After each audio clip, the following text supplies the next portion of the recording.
नमस्कार दोस्तों, आइए जानते हैं आज राजस्थान की बड़ी खबरें। आज की पहली खबर है कि राजस्थान बजट की तैयारियां तेज, 10 जनवरी तक मांगे हैं। सुझाव भजनलाल सरकार ने अगले बजट की तैयारियां तेज कर दी हैं। अगले साल के बजट को लेकर सुझाव भी मांगे जाने शुरू हो गए हैं। राजस्थान सरकार ने आम नागरिकों से आगामी 10 जनवरी तक सुझाव मांगे हैं। राज्य सरकार ने विकास में आम नागरिकों की भागीदारी सुनिश्चित करने के लिए बजट 2025 से 26 के लिए नागरिकों, संगठनों आदि से सुझाव आमंत्रित किए हैं। आम नागरिक बजट संबंधी सुझाव वित्त विभाग की वेबसाइट पर उपलब्ध लिंक बजट सुझाव पर जाकर 10 जनवरी 2025 तक दर्ज करवा सकते हैं। राजस्थान में एग्जाम के OMR शीट देख सकेंगे स्टूडेंट्स। राजस्थान के लाखों युवाओं के लिए अच्छी खबर है। राजस्थान कर्मचारी चयन बोर्ड ने अब भर्ती परीक्षाओं में धांधली रोकने के लिए स्टूडेंट्स की OMR शीट को ऑनलाइन अपलोड करने का फैसला किया है, जिन्हें परीक्षा में शामिल स्टूडेंट्स अपनी SSO ID की मदद से देख और डाउनलोड भी कर सकेंगे। बोर्ड द्वारा OMR शीट को ऑनलाइन करने की शुरुआत कर दी गई है। ऐसे में पिछले महीने 16 से 20 नवंबर तक आयोजित हुई जूनियर इंस्ट्रक्टर भर्ती परीक्षा के अभ्यर्थी अब बोर्ड की वेबसाइट पर जाकर अपनी OMR शीट देख सकेंगे। राजस्थान कर्मचारी चयन बोर्ड के अध्यक्ष आलोक राज ने बताया कि भर्ती परीक्षाओं में पारदर्शिता लाने के लिए कर्मचारी चयन बोर्ड ने OMR शीट को ऑनलाइन अपलोड करने का फैसला किया है। आंगनबाड़ी केंद्रों पर 14 से बच्चों को मिलेगा अमृत आहार। सरकार की ओर से आंगनबाड़ी केंद्रों पर नामांकित 3 से 6 वर्ष तक के बच्चों को 14 दिसंबर से निशुल्क दूध वितरित किया जाएगा। इस संबंध में दिशा निर्देश तो जारी कर दिए गए, लेकिन अब तक केंद्रों पर दूध पाउडर तक का अता पता नहीं है। अब योजना शुरू होने में 1 दिन का समय शेष है। राज्य सरकार की ओर से वित्तीय वर्ष 2024 से 25 के परिवर्तित बजट प्रदेश में मुख्यमंत्री अमृत आहार आंगनबाड़ी दुग्ध वितरण योजना शुरू करने की घोषणा की थी। इसके तहत 3 से 6 वर्ष के बच्चों को skimmed milk powder, standard grade, spray dried से तैयार गर्म मीठा दूध पिलाया जाएगा। ओम सिंह होंगे शिक्षा विभाग के DO। जोधपुर के जिला शिक्षा अधिकारी प्रारंभिक और माध्यमिक अब ओम सिंह राजपुरोहित होंगे। इसको लेकर संयुक्त शासन सचिव मनीष गोयल की ओर से आदेश जारी किए गए हैं। राजपुरोहित इसके साथ साथ ही प्रारंभिक शिक्षा विधि के शिक्षा अधिकारी का कार्यकाल भी संभालेंगे। राजपुरोहित के आदेश जारी होने के बाद उन्हें शिक्षक संगठन के नेताओं ने शुभकामनाएं दी। आज पूरे राजस्थान में शीतलहर चलेगी। उत्तर भारत से चली बर्फीली हवाओं ने राजस्थान में ठिठुरन बढ़ा दी है। आज मंगलवार को पूरे राजस्थान में शीतलहर कोल्ड वेव चलने की संभावना जताई गई है। 12 जिलों में इसका प्रभाव तेज रहने की आशंका जताते हुए येलो अलर्ट जारी किया गया है। अगले 3 दिन तक मौसम इसी तरह रहेगा। उधर सर्द हवा के कारण शहरों में सोमवार दिन का अधिकतम तापमान 5 डिग्री सेल्सियस तक गिर गया। धूप कमजोर रहने और आसमान में हल्की धुंध रहने के कारण दोपहर में भी ठंडी हवाओं का जोर रहा। गंगानगर, चूरू, बीकानेर, जैसलमेर, उदयपुर, कोटा, जयपुर, अजमेर समेत कई शहरों में तापमान सोमवार 23 डिग्री सेल्सियस तक नहीं पहुंचा। उदयपुर, करौली, बाराम, चित्तौड़गढ़, भीलवाड़ा में रात का न्यूनतम तापमान 7 डिग्री सेल्सियस से नीचे चला गया। राजस्थान में 2000 मेगावाट के सोलर पार्क को मंजूरी। राजस्थान में 2000 मेगावाट क्षमता के सोलर पार्क को मंजूरी देने की घोषणा की गई है। केंद्रीय नवीन एवं नवीकरणीय ऊर्जा मंत्री प्रहलाद जोशी ने JCC में सोमवार को आयोजित राइजिंग राजस्थान समिट के तहत सतत ऊर्जा पर आधारित अर्थव्यवस्था की ओर बढ़ते कदम सेशन में यह घोषणा की। झुंझुनू में 126 बेटियों को मिलेगी स्कूटी। झुंझुनू की 126 बेटियों को स्कूटी मिलेगी। वर्ष 2023-24 में कालीबाई भील मेधावी योजना के तहत आवेदन के करने वाली छात्राओं की उच्च शिक्षा आयुक्तालय ने लिस्ट जारी कर दी है, जिसमें प्रदेश की 4052 छात्राओं को स्कूटी के लिए पात्र माना है। इसमें झुंझुनू की 126 बेटियां शामिल हैं। अतिरिक्त आयुक्त कॉलेज शिक्षा सुनील भाटी ने जारी आदेश में बताया कि योजना के लिए 12वीं और 10वीं उत्तीर्ण मेधावी छात्राओं से ऑनलाइन छात्रवृत्ति आवेदन लिए गए थे। राज्य स्तरीय अर्धवार्षिक परीक्षा 14 दिसंबर से शिक्षा विभाग की ओर से राज्य स्तर पर होने वाली अर्धवार्षिक परीक्षा 14 दिसंबर से शुरू होगी। इस बार 9वीं से 12वीं कक्षा के विद्यार्थियों के लिए परीक्षा की व्यवस्था में महत्वपूर्ण बदलाव किए गए हैं। शिक्षा विभाग ने इस संबंध में पहले ही समय सारणी जारी कर दी थी। परीक्षा की पहली पारी और दूसरी पारी के बीच केवल 30 मिनट का अंतराल होगा। पहले दिन कक्षा 9वीं और 10वीं के लिए सूचना व प्रौद्योगिकी की अवधारणा, जबकि कक्षा 11वीं और 12वीं के लिए आजादी के बाद का स्वर्णिम भारत विषय की परीक्षा होगी। घुमंतु जातियों को सरकारी पहचान मिलेगी। प्रदेश की 12 घुमंतु, अर्ध घुमंतु और विमुक्त जातियों के लोगों को जीवन में पहली बार सरकारी दस्तावेजों से पहचान मिलने वाली है। ये आजादी के 7 दशक बाद भी बेघर हैं। काम धंधे और परिवार का पेट पालने आज कहीं तो कल कहीं घूमते घूमते जीवन जीना स्थायी मजबूरी सी बन चुकी है। न आधार है और न जनाधार। ऐसे में कहीं बैंक खाते भी नहीं, न सरकारी सुविधाओं का लाभ मिल रहा है। अब केंद्र और राज्य सरकार इनके पहचान पत्र बनाकर सभी को आवास और जमीन देना चाहती है। इसीलिए गांव गांव शिविर लगाकर इनके जाति प्रमाण और मूल निवास प्रमाण पत्र बनाए जा रहे हैं, ताकि बाद में आधार और जनाधार कार्ड बनाकर सरकारी योजनाओं से जोड़ा जा सके।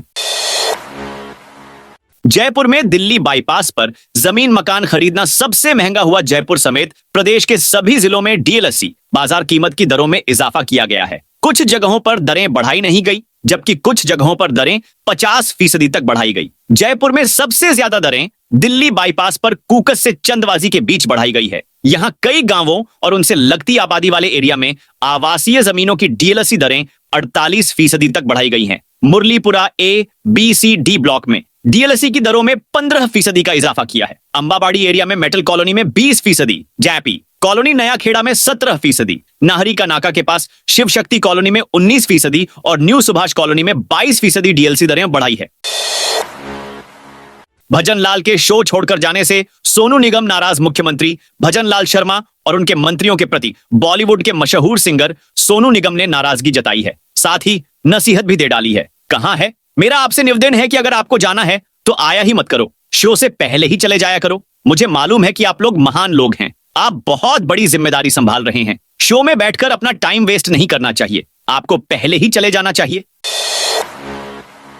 1 जनवरी से लागू होगी यूटिलिटी बिलिंग व्यवस्था। अजमेर विद्युत वितरण निगम 1 जनवरी से जिले में यूटिलिटी बिलिंग व्यवस्था लागू करेगा। यूबीएस फर्म के साथ मिलकर इसके तहत ऑन स्पॉट मीटर की रीडिंग एवं फोटो लेकर मशीन से हाथों हाथ बिल बनाकर उपभोक्ताओं को दिए जाएंगे। गलत मीटर रीडिंग के लिए नहीं लगाने पड़ेंगे चक्कर, साथ ही बिल समय पर नहीं मिलने की शिकायत भी नहीं रहेगी। व्यवस्था में उपभोक्ता चाहे तो कर्मचारी को तुरंत बिल जमा करा सकता है। इस अवसर पर बीसीआईटीएस कंपनी के प्रतिनिधि द्वारा सॉफ्टवेयर के बारे में जानकारी दी।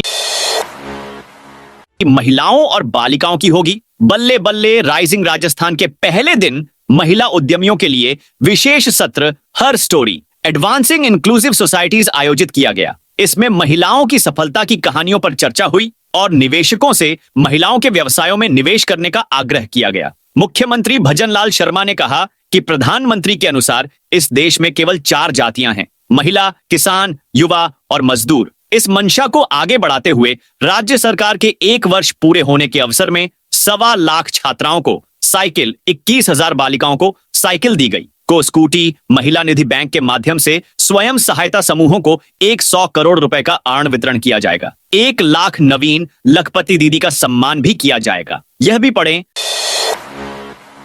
सवाई माधोपुर एसपी ममता गुप्ता का बड़ा एक्शन। सवाई माधोपुर की पुलिस अधीक्षक ममता गुप्ता के सोमवार देर रात एक आदेश के बाद पुलिस महकमे में हड़कंप मच गया है। एसपी ने सवाई माधोपुर जिला विशेष टीम डीएसटी के पुलिस उप निरीक्षक पंजाब सिंह सहित 4 कांस्टेबल और 1 चालक कांस्टेबल को निलंबित कर दिया। एसपी की इस कार्रवाई के बाद पुलिस महकमे में खलबली मची है। उधर डीएसटी में शामिल पुलिस कर्मियों पर निलंबन की कार्रवाई को अवैध बजरी परिवहन में संलिप्तता से जोड़कर देखा जा रहा है। हालांकि एसपी ने आदेश में इनके खिलाफ जांच लंबित होने का हवाला दिया है। आदेश के अनुसार डीएसटी के उप निरीक्षक पंजाब सिंह, कांस्टेबल उदयराज, त्रिलोक चंद, अखिलेश कुमार, अंडाराम तथा चालक कांस्टेबल इकरार अहमद के खिलाफ प्राथमिक जांच प्रस्तावित है। राजस्थान में यहां 30 बड़ी कंपनियां करेगी सीधी भर्ती। ब्यावर में कौशल, नियोजन एवं उद्यमिता विभाग के तत्वावधान में राजकीय औद्योगिक प्रशिक्षण संस्थान आईटीआई गणेशपुरा में जिला स्तरीय रोजगार सहायता शिविर आयोजित किया जाएगा। 18 दिसंबर को सुबह 10 बजे से होने वाले शिविर की तैयारियां शुरू कर दी गई हैं। ब्यावर और जयतारण क्षेत्र में करीब 9,000 से ज्यादा बेरोजगार रजिस्टर्ड है, जिन्हें मोबाइल के माध्यम से रोजगार सहायता शिविर में आमंत्रित किया गया है। शिविर में राजस्थान प्रदेश सहित देश भर से 25 से 30 बड़ी और प्रतिष्ठित कंपनियों के प्रतिनिधि भाग लेंगे। शिविर में युवाओं को उनके डिग्री, डिप्लोमा के आधार पर सीधे रोजगार से जोड़ा जाएगा। उपराष्ट्रपति जगदीप धनखड़ 11 दिसंबर को आएंगे। जयपुर के अपैरल पार्क औद्योगिक क्षेत्र में स्थित सोहन सिंह स्मृति कौशल विकास केंद्र का लोकार्पण आगामी 11 दिसंबर को। उपराष्ट्रपति जगदीप धनखड़ तथा कृष्ण गोपाल सह सरकार्यवाह राष्ट्रीय स्वयंसेवक संघ करेंगे। यह केंद्र लघु उद्योग भारती द्वारा स्थापित किया गया है। इस कार्यक्रम की अध्यक्षता मुख्यमंत्री भजनलाल शर्मा करेंगे, जबकि कार्यक्रम में उद्योग मंत्री राज्यवर्धन सिंह विशिष्ट अतिथि के रूप में उपस्थित रहेंगे।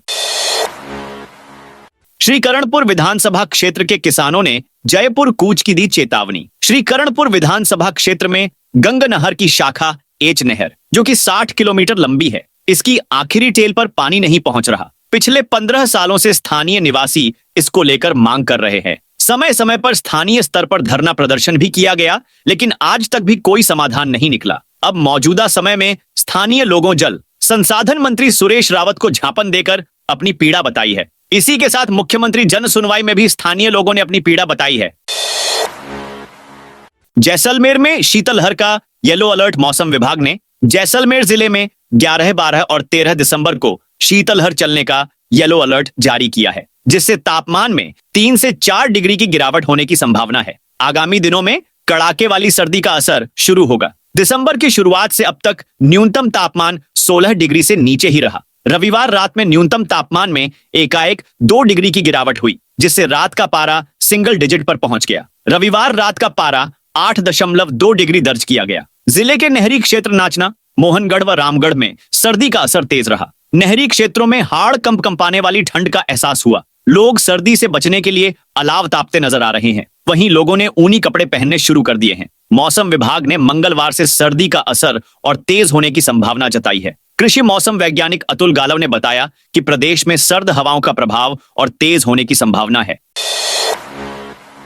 एयरपोर्ट विस्तार के लिए अधिग्रहित होगी निजी खातेदारी जमीन। उदयपुर एयरपोर्ट के प्रस्तावित विकास एवं विस्तार के लिए अतिरिक्त 145 एकड़ भूमि भारतीय विमानपत्तन प्राधिकरण को आवंटित करने के लिए आसपास क्षेत्र की निजी भूमि अवाप्त किए जाने की कार्रवाई की जा रही है। मावली एसडीएम रमेश सीरवी ने बताया कि इसको लेकर प्रभावित क्षेत्र के हितधारकों खातेदारों के लिए 2 दिवसीय जनसुनवाई का आयोजन 19 दिसंबर से होगा। नागौर में ओवरलोड वाहनों के विरोध में आए लोग। नागौर में रेलवे स्टेशन के पास सुभाष कॉलोनी के बाशिंदों ने कॉलोनी से गुजरने वाले भारी वाहनों के खिलाफ नाराजगी जताई है। रेलवे का माल भरकर कॉलोनी से गुजरने वाले ओवरलोड वाहनों से परेशान लोगों ने आज वाहनों को रोक दिया। इसके बाद रसद विभाग के अधिकारी मौके पर पहुंचे और लोगों को समझाया। करीब 3 घंटे बाद ट्रकों को रवाना किया गया। राजस्थान सरकार का लक्ष्य प्रदेश में रिपीट टूरिज्म पर्यटन केवल व्यवसाय का जरिया नहीं है, यह हमारी संस्कृति और हमारे अनुभवों को साझा करने का माध्यम है। राजस्थान सरकार का लक्ष्य प्रदेश में रिपीट टूरिज्म को बढ़ावा देना है। हम सभी का प्रयास होना चाहिए कि राज्य में राजस्थान आने वाला पर्यटक यहां पूर्ण पर्यटन के लिए आए। इसके लिए हमें नए पर्यटन स्थलों को बढ़ावा देते हुए पर्यटकीय सुविधाओं का विस्तार करना होगा।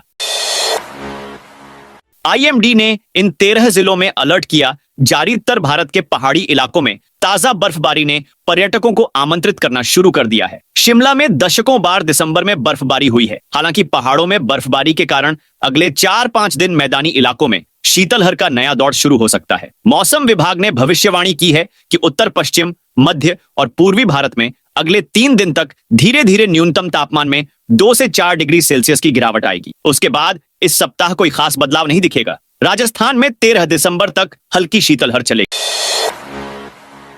हाई सिक्योरिटी जेल परिसर में मिला ड्रोन। घूघरा स्थित प्रदेश की एकमात्र हाई सिक्योरिटी जेल में फिर सुरक्षा में सेंध लगी है। इस मर्तबा जेल परिसर की मुख्य दीवार के भीतर ड्रोन मिलने से हड़कंप मच गया। हालांकि एक्सपर्ट ने इसे बेबी ड्रोन बताया है, लेकिन पुलिस व सुरक्षा एजेंसियां जेल की चारदीवारी के भीतर ड्रोन पहुंचने को गंभीरता से ले रही हैं। सिविल लाइंस थाना पुलिस ने ड्रोन जब्त कर मुकदमा दर्ज किया है।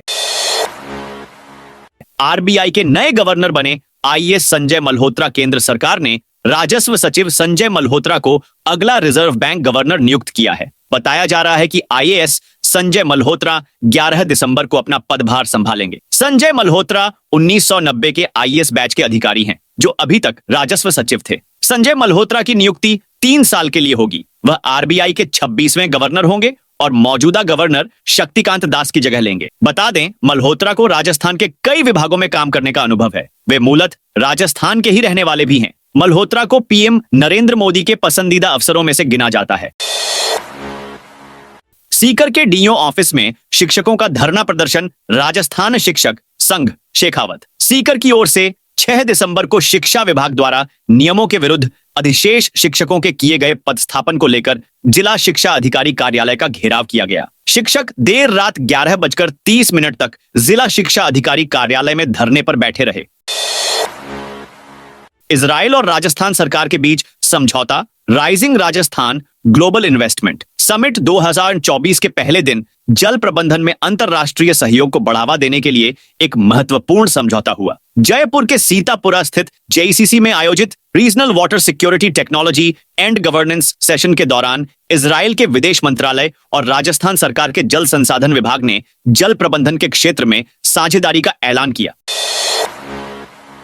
कोटा से होकर जाने वाली ट्रेनें सोगरिया होकर गुजरेंगी। रेल प्रशासन द्वारा यात्रियों की सुविधा को ध्यान में रखते हुए कोटा मंडल के सोगरिया रेलवे स्टेशन होकर ट्रेनों को संचालित करने का निर्णय लिया। आगामी 1 जनवरी से सोगरिया होकर 7 जोड़ी गाड़ियों का संचालन किया जाएगा। इन ट्रेनों की समय सारणी रेलवे द्वारा जल्द जारी की जाएगी। अब ये गाड़ियां नए साल से कोटा की बजाय वाया गुडला सोगरिया होकर संचालित होंगी।